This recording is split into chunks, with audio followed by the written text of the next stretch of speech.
I do have a few of these that I'll go through.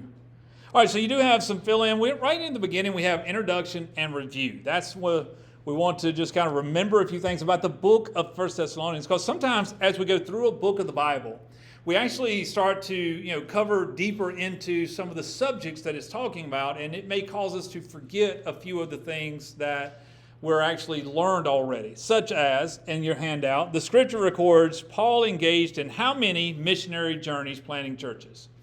I saw 3, all right, so, oops, let me back that up. I got 2 different screens going on, so let me get that ready. There we go. So 3 is the correct answer for that one. Also, number 2 in your handout there, the church in Thessalonica was planted on Paul's which missionary journey? First, second, or third? All right, Chris says the second. I hope y'all agree with him because that is correct. It is the second. Make sure I can get all of these through here. My screen keeps moving on me. Thessalonica was a blank province, and like all blank provinces, it had a significant blank population. So this one's got multiple answers. Anybody know it's a blank province? Roman province. And like all Roman provinces during this day, it had a high Jewish population. Yep. Hebrew, Jewish, Israelite, they're all the same group of people. So just kind of remembering, in the city of Thessalonica, it was a Greek city. It was a Roman city. But it had a high content of, a good significant population of it did consist of Jewish people. They had a synagogue there, and Paul goes into the city and he begins to teach and kind of preach, evangelizing the city. So I think we're at number 4. The faith of the Thessalonian Christians was tested by what Paul calls much affliction, and they remained faithful. Looking at verse 1 or chapter 1 verse 6, Paul said, "And ye became followers of us and of the Lord, having received the word in much affliction with joy of the Holy Ghost." So this means that when this church was being planted, the people that were converting to become Christians, followers of Jesus, they actually endured some persecution for that, some suffering, some backlash from their society. So I don't ever want us to think that way back then it was so easy to become a Christian. It's easier to live as a Christian today than it was then at times. I was looking back at where, in the book of Acts, where Paul went into the city, and he was evangelizing there. He was in the house of one called Jason, and the people that had an uproar came in looking for Paul and his group, and they didn't find him, so they took Jason and some others out of the house and began to beat him there. And so they brought him before the Roman governors and was trying to make accusations against them. So Paul is talking to the church, and he says, "I want to commend you because you took the sacrifice to become Christians." And we should never be ashamed of being a Christian, and especially in a time where it's so much easier for us now. Chapters 1 through 3 of the book of 1 Thessalonians are personal messages and encouragement from Paul. You may kind of remember that. We've talked about it before. He kind of starts his book, and he's going to give you some more, sometimes it's a doctrinal part, then there's an application part. Sometimes he really begins a lot engaging with the people that he was there with. And let me change that slide. I'm actually just going to drop down to that one and just give you the answers on those. It'll be easier for me. So he gives encouragement, while chapters 4 and 5 focus on practical instructions for disciples of Jesus. The Bible is written for us to have practical instruction to live by. It tells us what our doctrine is. It tells us how to respond to it. It tells us how to live. It tells us how to help each other, teaches us how to pray. There's practical things to the Bible. So many times I meet people that have never taken the Bible to study it for themselves, to learn from the Bible how God expects or wants or encourages them to live. Under sanctification in this step, Paul declared that sanctification is the will of God for every disciple. Through the years, I think it's become clear for a lot of people that not everyone that says they're Christian actually understands that sanctification is a part of that process, that it's not optional. Remember, we kind of said last week, someone may ask the question in so many different terms. I've been asked this question, can I just get saved from hell without getting sanctified from sin? And that's the idea that people want to live the way they want to live here, but when they die, they want to go to heaven. And we have to recognize that God doesn't teach that kind of salvation. There's choices that we have to make. And so it's for every disciple. Letter B says sanctification is the process whereby the disciple is being made holy. So it's the process whereby a disciple is being made holy. Holy is like we're being made like God, separated from our sin, purged of that, cleansed. And sometimes we get this idea, I believe, see if this fits with anything. You don't have to answer, you don't have to shake your head or anything like that, but let's just kind of think through. Sometimes as people hear the idea of salvation, it's like all you have to do is pray this prayer, or all you have to do is believe, and then God washes you. And that's true. We're washed from our sin. But it's not a washing that we continue, like we don't lose our salvation, but we're to live apart from the sin. It's not a washing where, now we've got this kind of stain guard against sin, so we can just go sin and everything is all right. No, it is a cleansing from it, meaning He purges us from that. It's not to stay in those sins. We at C, without sanctification, which is holiness, there's no biblical evidence for what? Salvation. This is one we covered last week. Without sanctification, there's no biblical evidence of salvation. If a person tells you, or you're talking to someone and you feel the need to witness to them because you've watched their life. Maybe let's just say you have a coworker, or maybe it's a neighbor. It could be whoever, someone from school. You don't have to pick an actual person. You can pick a pretend person. But let's understand that you sense the need that they need God because you've watched their life. But when you start to witness to them, they say, oh, yeah, I'm a Christian. I am. That's a conflict because what you've seen in them tells otherwise. And we see that without sanctification, there's no biblical evidence for salvation. There's a number of people that's come through in the 25 years that we've been here as a church that I've gone back into one of these rooms and talked with people because they wanted to have a discussion and say, preacher, I'm not sure about my salvation. The more I'm learning about things, I'm not sure that I got it, not sure I understood it. Identified with it, but there seems to be something different about what I'm learning and what I've been practicing. And so we kind of see that without sanctification, there's no biblical evidence of salvation. We're not talking about we reach a point of perfection, but we should all reach a point of striving for perfection. That's the difference. And when someone says, well, nobody's perfect, so you can't tell, you can't judge if I'm a Christian or not, or if you're a Christian or not because of sin, because sin is going to be a part of everybody's life. But we can judge whether or not we're striving for perfection. There's a big difference. Because a lot of people just kind of decide, that's it, I don't have any reason for this. Letter D. Paul mentions two areas in which sanctification shows up. What's the first one? Sexual purity. And the second one is brotherly love. Now, these are not an exhaustive list, by the way. These are not the only two places where that show up with this. This is just two things in this section that Paul will address. That if we have sanctification, it's going to look like this. It's going to have sexual purity, and it's going to have brotherly love. And so those are two things that will be evident in our life. If you ever have questions about your salvation, here's two areas that you can look at. Now, everything's not a definitive of one another, but it's saying that there should be some understanding of these things in our life. Letter E says, in the midst of great trials and tribulations, the church in Thessalonica became disciples of Jesus. Now, let me explain that first part. What I said earlier was, Paul wrote to them and said, you became Christians in much affliction. Meaning that it wasn't easy for you to stand up and say, I'm a Christian, or come and be baptized. So therefore, you were maybe put outside of your family, disowned by them. Or businesses suffered because of it. Relationships changed. So Paul says you have made a great sacrifice to identify as a Christian. But notice the second part. Despite their demonstration of faith and sacrifice, Paul preached to them the importance of what? Sexual purity. and practicing brotherly love. Here's why that's important. Paul looked at the church and he says, you did this amazing thing, right? You have shown your faith and your willingness to sacrifice, to suffer for Christ in this area.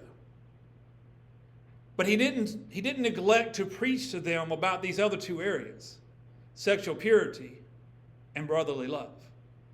See, to Paul, Christianity was not about here's a list of things and try to get one or two of them and then you're in. It was no matter how well you do over here, we also need to focus on how much you fail over here. Is it not true that in our life sometimes when someone points out a flaw that we have, maybe it's a boss or a teacher or Lord help us, a parent. Just trying to throw that one out there. What's our response a lot of time? But I'm doing good here. Well, that's good that we're doing good in this area, but we need to do good in all the areas. And so as Christians, Paul recognized that I cannot just focus in this church. It doesn't mean that he's not patient with them. It meant that he understood the importance of these two things. Because what he couldn't do is say, I know they have no desire towards sexual purity, but they sacrifice pretty well here. So I'm just not going to, I think maybe they wash out. Paul recognized that I've got to look at the whole picture of them. A willingness to stand up to persecution does not automatically translate into obedience to all biblical doctrines. And here's what I mean by that. When there's one area, this is what we've just been talking about, when there's one area of our life that a person really excels at Christianity, that doesn't mean they've got everything else right. So we have to be careful to watch our own life, and we have to be careful to be cautious towards others. We got to make sure that there's not other things that show up that could be red flags that there's a problem in these areas as far as sin goes. Under that, it should be your next page, I believe it is, God is concerned with the doctrines we neglect, not just the ones we uphold. That's a pretty good statement. God is concerned with the doctrines we neglect, not just the ones we uphold. We see that a lot in Christianity. We see it in religion and humanity itself. There are people that will be in churches today, and they are going to shout. They're going to be dedicated. They're going to amen things that are said. But there's going to be certain things in our life that are going to contradict what is being preached that day as well. So we just want to look at this, that Paul was not negligent to teach them or to talk to them about all of the doctrines, and he wanted them to focus on all of it. So let's take a look today. We'll look at our verses for today. Let me get to them.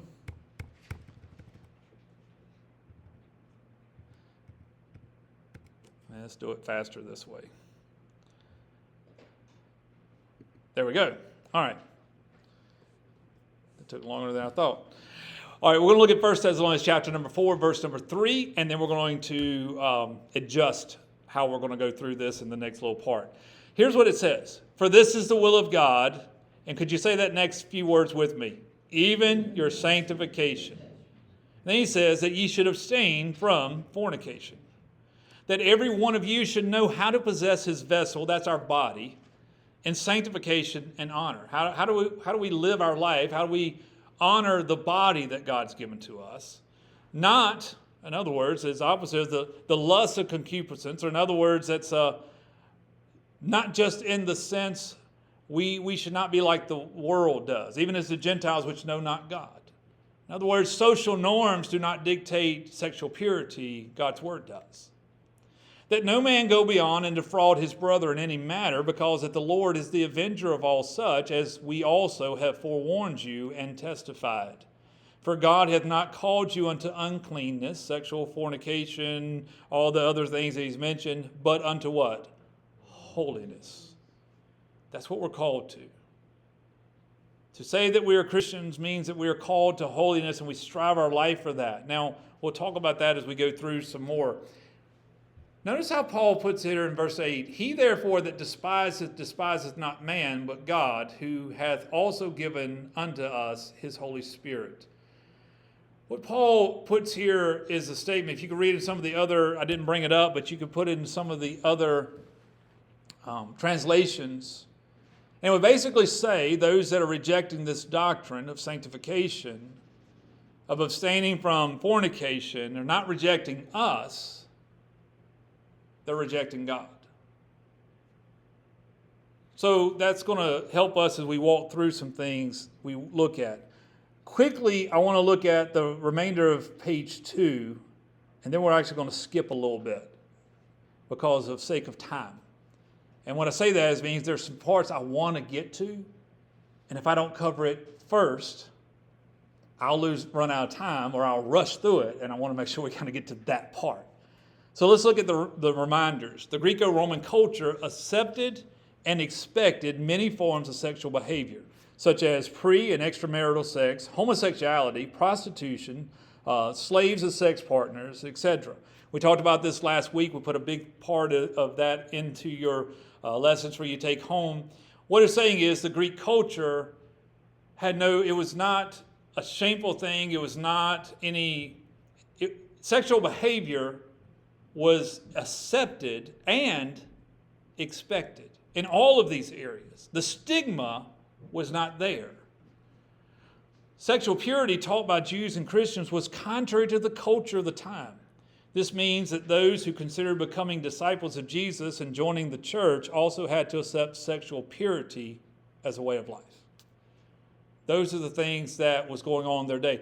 These people that wanted to become a Christian had to make a change in their whole concept of sexual purity. Because in everything they grew up in, this is the norm. And now to become a follower of Jesus, and to become a follower of Jesus, what are you saying? What you're recognizing is, if I don't become a follower of him, he is the way, the truth, the life. No man cometh to the Father but by him.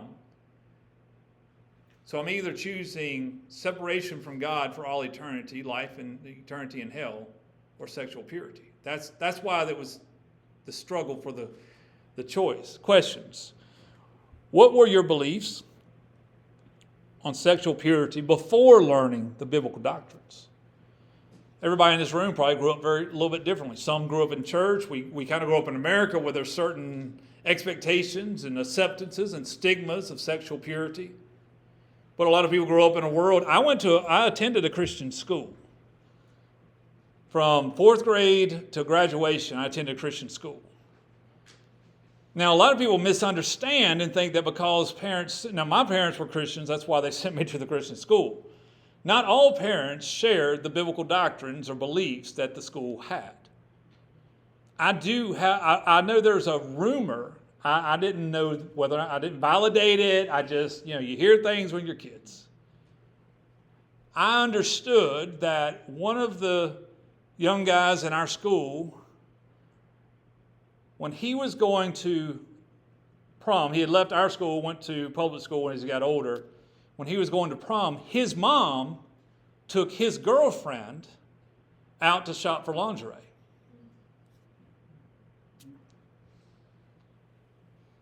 See, that would be the norm for them. Not the norm for everybody. But understanding how people grow up with a different background. So my question is for us to look at and not to assume and not to just pretend that we've always had the same beliefs about sexual purity. But ask yourself the question, what were your beliefs, your understandings? Do you consider or did you consider sexual purity a personal choice? That's when people have the talk with their family, and it's not about you don't do this. It's about, hey, if you choose to do this, here's some things you need to know. That's a whole different conversation. Christians who have the sex talk with their children probably have a very different sex talk than people that have no beliefs towards sexual purity. Religious, is it a personal choice? Is it a religious preference? Remember what we kind of talked about earlier was going to come to play here. Is it a religious preference? My religion doesn't believe or doesn't accept this. Number C, or letter C, is it a non-negotiable law of God? Paul says this is the will of God. Not the will meaning this is what God, he really hopes you kind of get to this, but it's up to you. No, Paul, when he says this is the will of God, he's saying this is the law of God. This is the command of God. The purpose of this sermon is to expose the crisis of sexual sins as it affects both Christians and non-Christian communities. If you would turn to page 4, I'm going to drop down to page 4. If we get through this section, I will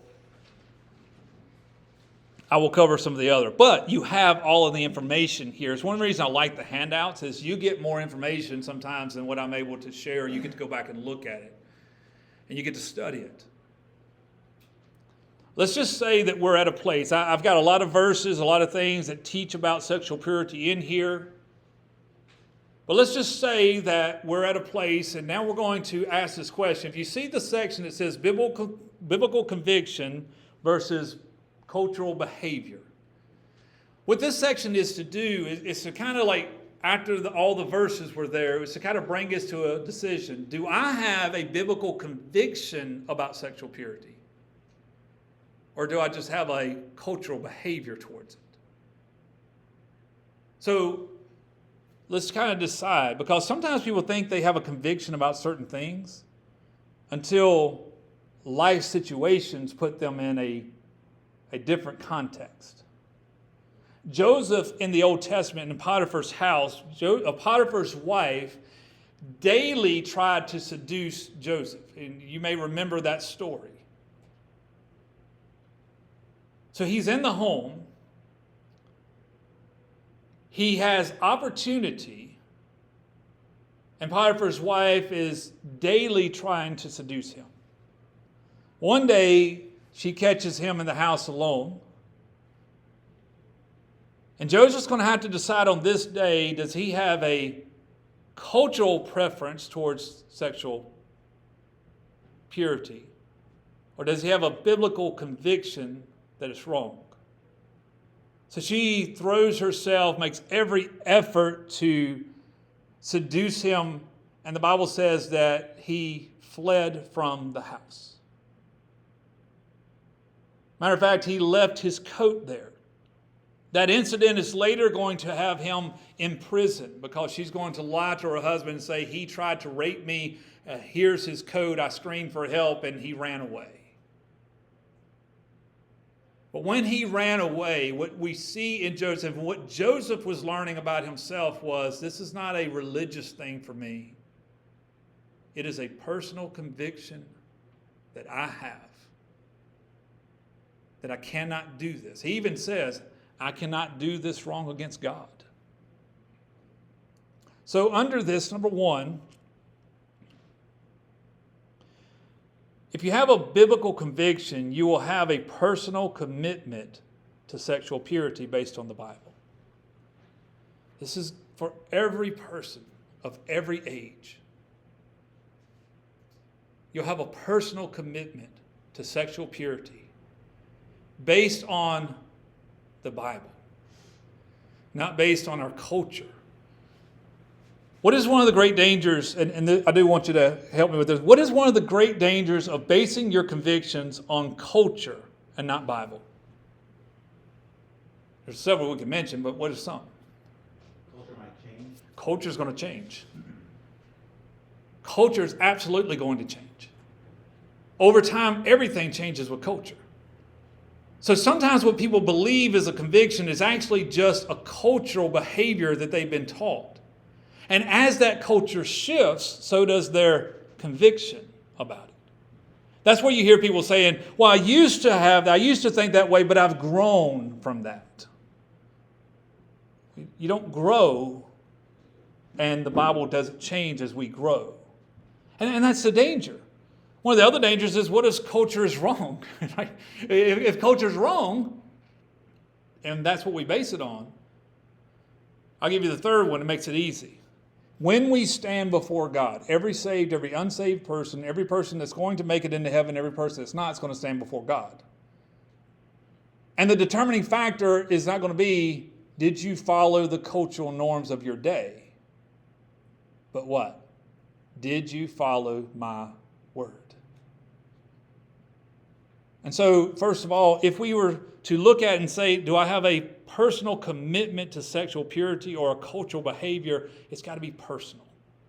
It cannot be what my church thinks, or my parents think, or my society thinks. It's got to be personal. See, we all had to come to the place to say, what do I believe about this? Joseph had come to the place that he believed he could not do this. So when there was likely no chance that he would ever be discovered, he still thought, cannot do this. It's not about getting caught. It's not about what my dad's beliefs are. It's not about the wrong that's happened to me even though I was trying to serve God. I have a personal conviction about sexual purity. Number two, if it's a biblical conviction, it will show itself at some time in a public commitment to sexual purity. So what I mean by a public commitment is that others will know this is your conviction. Others will know. Somewhere along the line through conversation, it will come out what our beliefs are. But we also should be careful to never just try to hide behind it. We live in a world that is not only open, but very, very pushy, very, very demanding of sexual acceptance. And you've been under me long enough to know that I am not about, hey, let's walk out this door and go butt heads with as many people as possible. But somewhere along the line, people do also need to know where we stand personally on these things. It should come out in it will come out in our conversations. Sometimes in the way that we conduct our life. Personal commitment to sexual purity. So I'm going to ask this question, but it's not to be answered. And if you want to look down so that no one accidentally tells me anything with their face, that's just a joke. When the group in this room was dating, did the people you were dating, were they aware of your preference or your conviction towards sexual purity? Sometimes people think that's a conversation that needs to wait till later. It's not a conversation going to wait. It's going to come up. And probably a lot of times we fail in that area in our life. It's a struggle. But if it's a personal commitment, most of the time we're not that shy to boast, or not boast, but to proclaim, to share what we strongly believe in so many things. But you know, sexual commitment, sexual purity, a commitment to that should not be something that we are ashamed of or awkward about. Now, I'm not talking about going out and blasting people about their sexual preferences. I'm talking about how we stand with our own in the places where we are. So here's the thing that comes up sometimes. I've understood that. I've heard the stories. There are people that maybe they got married young. They've been in church pretty much their whole life. And to them, they have a personal commitment towards sexual purity, but mostly because they've never had a temptation for an affair. They've never had opportunity. But then all of a sudden, they're either divorced or widowed or widowered, and now they're back on the dating scene, maybe late in life, and sometimes much later in life than you would think. And that personal conviction gets a little changed, and then excuses start to come in. Well, I'm too old to get married, but, we just keep each other company. I knew a person that two of them went to the same church late in life. Through a death and a divorce that happened One person had a death in their family, one had a divorce in their family. They moved in together. And was shocked that the pastor said, hey, this isn't right. This isn't okay. Something that they would have amened 10, 20, 30, 40, 2 years ago. Something they were making excuses about. Why? It wasn't a personal conviction. It just fit their culture at the time, and they mistook it as a personal conviction. And that's why it's important for all of us to understand, is this personal to me? Do I truly believe that this is God? Or has it just not happened for me? Number 3, you will kind of know it's a biblical conviction if you have personal boundaries that you safeguard. So y'all know, I've said 100 times, probably more than 100 times. I grew up in a Christian school. We had chapel every Wednesday. Here's the main things that we heard. I didn't hear a lot about the doctrines of God, right? I mean, they were covered. Every Wednesday from 4th grade through 12th grade, we heard either about the dangers of sex, drugs, or alcohol. And then usually something about obeying your parents. I mean, we heard it every week. Some of it was really good teaching. Some of it was getting old after a while, I guess. I was a teenager, I'm just being honest. But personal boundaries was something that sometimes, I remember one speaker, one preacher, that came in and he talked about boundaries. And I, to this day, remember the things that he said. It meant something to me. It helped me in some of my struggles, and it reminded me of my failures. There's got to be boundaries. They would push to us all the time, boys, keep your hands to yourselves. Don't touch the girls. And they didn't just mean at school. They meant when we're dating. Keep your hands to yourself. They even walked through. This one guy was skilled at what he said. But he walked through the process of, and he's really trying to help the girls, I guess, more. But he said, girls, they're going to start by trying to hold your hand. Pretty innocent, isn't it? Kind of nice, kind of sweet.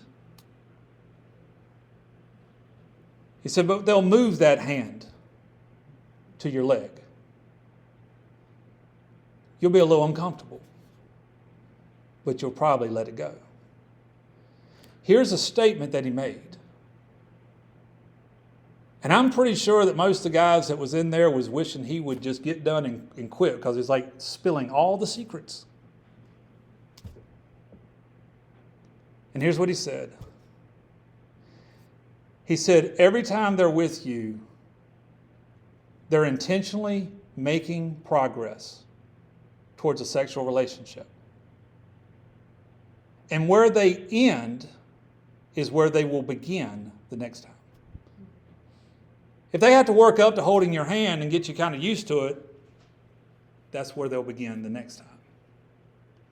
If they can get their hand to lay on your leg, you may push it away a few times, but once they will wore you down, that's where they begin the next time. So what he was teaching them was, every time you're letting go of a little bit of ground, you've lost that ground permanently, because it's really hard to get it back.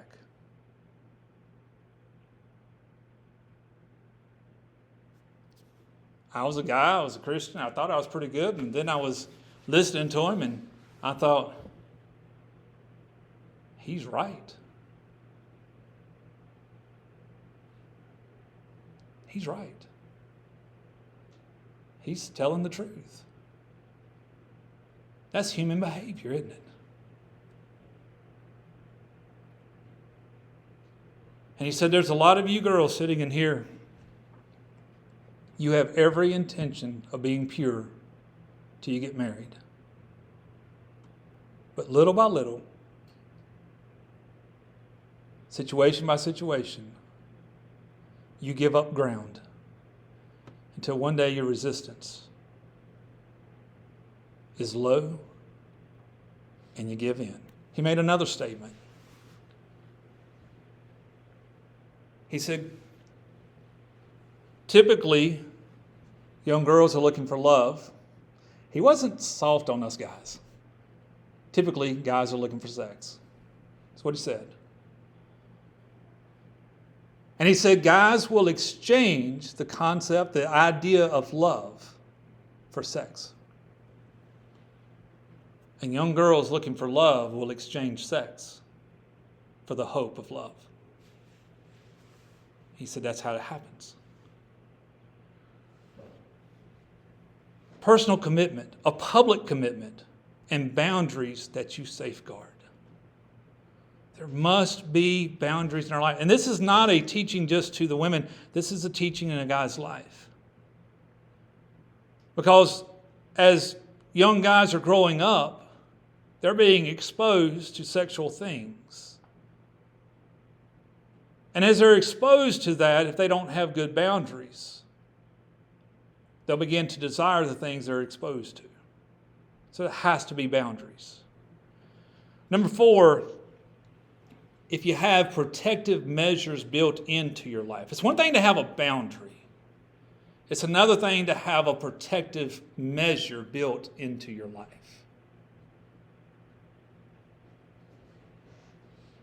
If there is a determination for a guy that says, I'm going to be a Christian, I'm going to serve God, I'm not going to give in to sexual purity, then he must have boundaries that he's not willing to cross.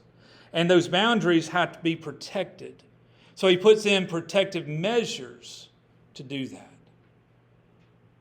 If there's a young girl that says, I'm going to be pure, if there's a 70-year-old person that says, I am now on my own, I'm going to be sexually pure, they're still going to have protective measures in place.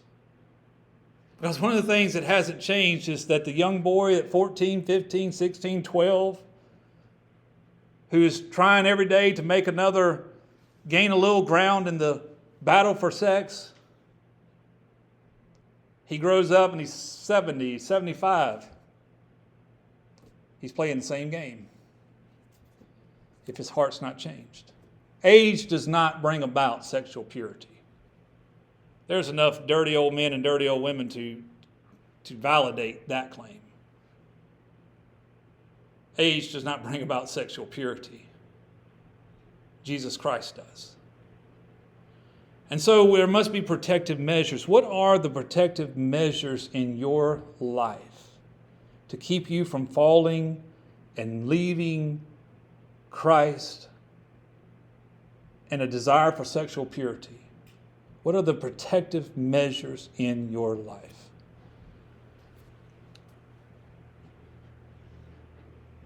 Whether it's a young person, a middle-aged person, or an older person. One protective measure that needs to be there is that you should not be with someone by yourself. I think we could all agree to that. No matter what age someone is, the next question comes in is, don't you trust me? No. That should be that. No. I don't trust anyone in that situation because it's not good. It leaves itself open. It doesn't mean the intention is there. It means the possibility to lead to something is there. And we must understand that. Protective measures. Number 5, you have a partner for accountability. Used to be a long time ago a thing that was very popular. A lot of younger people wore a ring on their wedding hand, and they called it a purity, or I think it was a purity ring. Promise ring. There was one that was a purity one as well. And, you know, I'm just trying to be honest and open. I'm not trying to be critical with any of this. I knew a few people that wore some purity rings, but everything about their conduct didn't speak purity. The ring was there to make people, to project a persona, I guess. But their life didn't project that. So there needs to be protective measures, but there needs to be a partner for accountability. The ring cannot be our partner for accountability, but people can.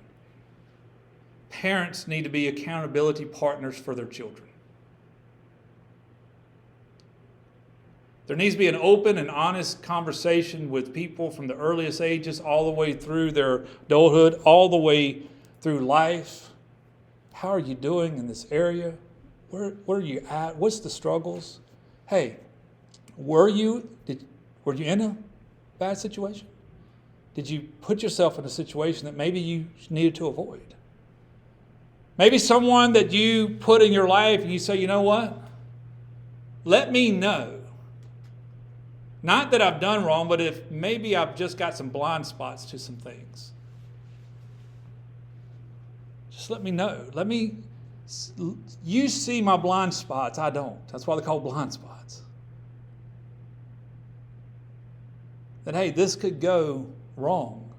Not because of your intention, but because of human nature. This can go wrong. How many thousands and thousands of affairs, adulterous relationships, have had this statement made about them later by the people that committed them? We never intended to go there. Or it started off innocently. We were just friends. We were just talking. There needs to be accountability partners in our life, someone that can check us where we're at and say, hey, you need to be careful in this area. It's not that I'm saying you're trying to go here. I'm saying that maybe there's something you don't see. There needs to be people that we talk to. One of the biggest failures that we have in Christianity is the place where people can freely talk about their struggles in these areas.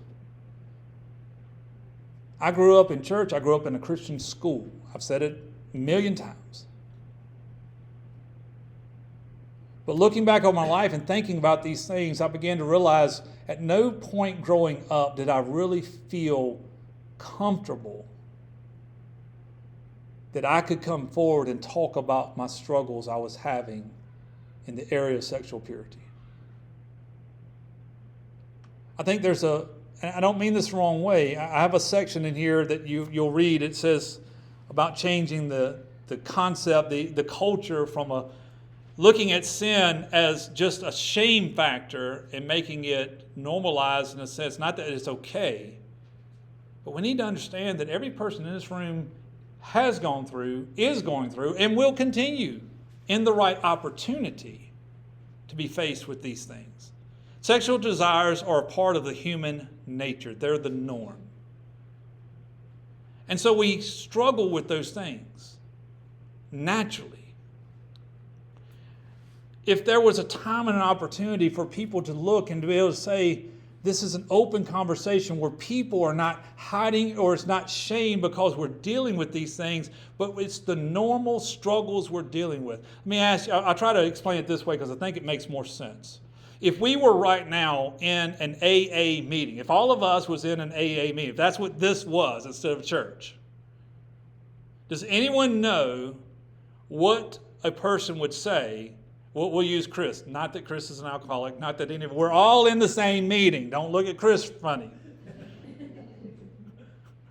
If Chris was going to speak and introduce himself, does anyone know, or maybe Chris knows, what that would sound like as he starts off? My name is Chris. I am an alcoholic. There's a couple reasons they do that. First of all, every alcoholic needs to admit that they're an alcoholic. Getting that out to start with takes away some of the stigma because every person in the room is saying the same thing. So now they neutralize the stigma, not because it's okay to be an alcoholic, but because it's not okay, but it also has to find a way to bring it to the surface to talk about it. What I want for Christianity as a whole is for us to have a culture where people can talk about sin that they're struggling with, rather than trying to pretend we don't struggle with it. Where people growing up began to realize this is something all of my church family understands. We've had some people, years ago we had several older men that had been through alcoholism, had been through some drug addiction, been through lots of things. And you should have seen the difference it would make when those older guys would come to a younger person that's dealing with alcoholism, and you should have seen the difference it make when they would come by and put their hand on their shoulder and say, hey, I know that was tough for you to talk about, but I just want you to know I have been there. I've lost years of my life. I've lost relationships. And I'm here to tell you that God can help with this. That gave people hope. What doesn't give people hope is to feel like you're the only person in a room that's dealing with what you're dealing with. Because then you feel not only broken, you feel like you're the exception to everything in the room. And so that's why this whole study of sexual purity, it's not that I believe that we do have a crisis in our world of sexual purity. But we need to normalize being able to talk about it as Christians. Not only sexuality, we need to talk about alcoholism, drug addiction. We need to talk about all the things that needs to become the normal way that we as Christians deal with life. Is we are a group of recovering sinners every week here to support each other in our recovery process. Knowing that we're not here to be judged, we're here to be helped, loved, supported, encouraged, and celebrated, because we're moving forward with our struggles in sin. Personal, public, boundaries, protective, partners for accountability. Oh, to get to that, you need people you can talk to. You need people that will check you. You need to give those people permission in your life, and you need to be that to somebody else. I hope and I pray that every family will be able to talk to their children in an open and honest way about sin. And all sins, especially in the areas of sexual purity. It doesn't have to be awkward, it doesn't have to be uncomfortable, it can become the norm. Start with not being, you need to get up to our level, but we've been where you are. And we know those struggles. I talked about the boundaries. Last of all, number 6, you have prayer for protection, confession, and accountability.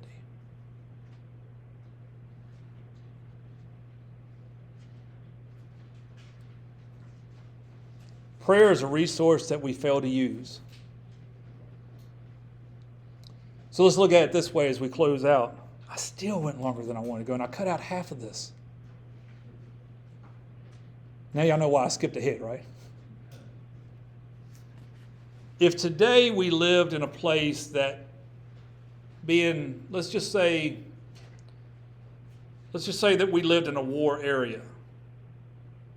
Going to the grocery store today to get the necessary food may or may not result in injuries or coming home safe.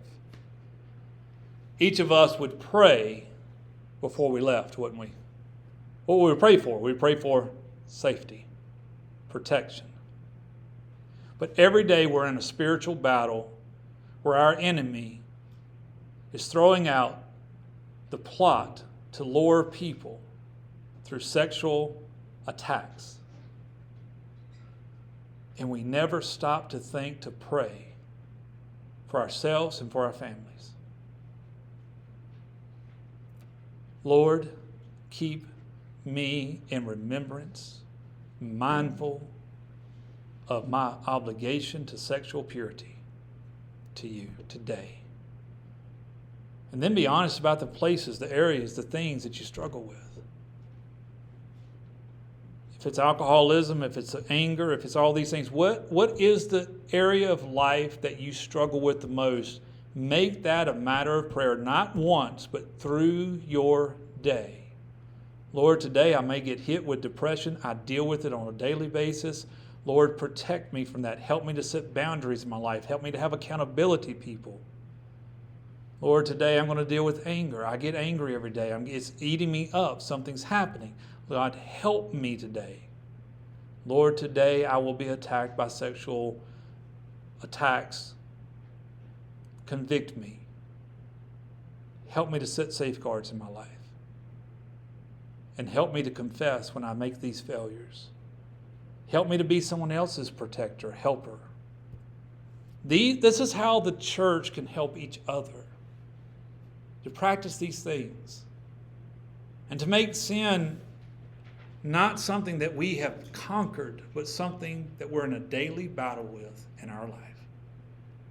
If we can become a place where people walk in and it is a recovery center supporting each other, there is no limit to what God can do to change lives through the people in this room.